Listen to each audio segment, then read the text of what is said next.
Abwa যুদ্ধ বা গাজওয়ায়ে Abwa হলো ইসলামের ইতিহাসে প্রথম সামরিক অভিযান বা গাজওয়া, যাতে মহানবী হযরত মুহাম্মদ সাল্লাল্লাহু আলাইহি ওয়াসাল্লাম স্বয়ং সশরীরে নেতৃত্ব দিয়েছিলেন। মক্কা ও মদিনার মধ্যবর্তী উদ্যান নামক স্থানে এটি সংঘটিত হওয়ায় একে উদ্যান যুদ্ধ বলা হয়। এটি দ্বিতীয় হিজরির সফর মাসে ইংরেজি সন হিসেবে 623 খ্রিস্টাব্দের আগস্ট মাসে সংঘটিত হয়। এই অভিযানে মহানবী সাল্লাল্লাহু আলাইহি ওয়াসাল্লাম এর সাথে মাত্র 70 জন, মতান্তরে 60 জন সাহাবী ছিলেন, যারা সবাই ছিলেন মুহাজ্জির।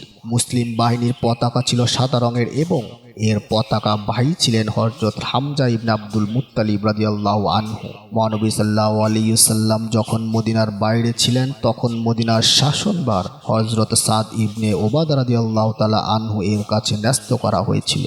মক্কার কুরাইশদের বাণিজ্যিক কাফেলার পথ রোধ করা, মদিনার চারপাশের গোত্রগুলোর সাথে কূটনৈতিক সম্পর্ক স্থাপন করা এবং কুরাইশদের আক্রমণাত্মক মনোভাবের বিপরীতে মদিনার মুসলমানদের শক্তি ও অবস্থান প্রদর্শন করাই ছিল এই অভিযানের মূল উদ্দেশ্য।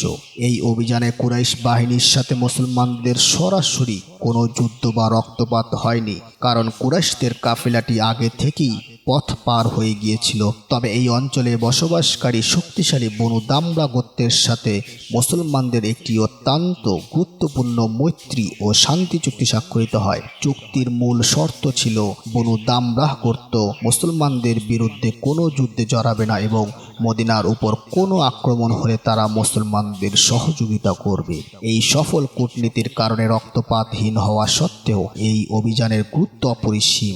এরই ধারাবাহিকতায় পরবর্তীতে বদর যুদ্ধ সংঘটিত হয়।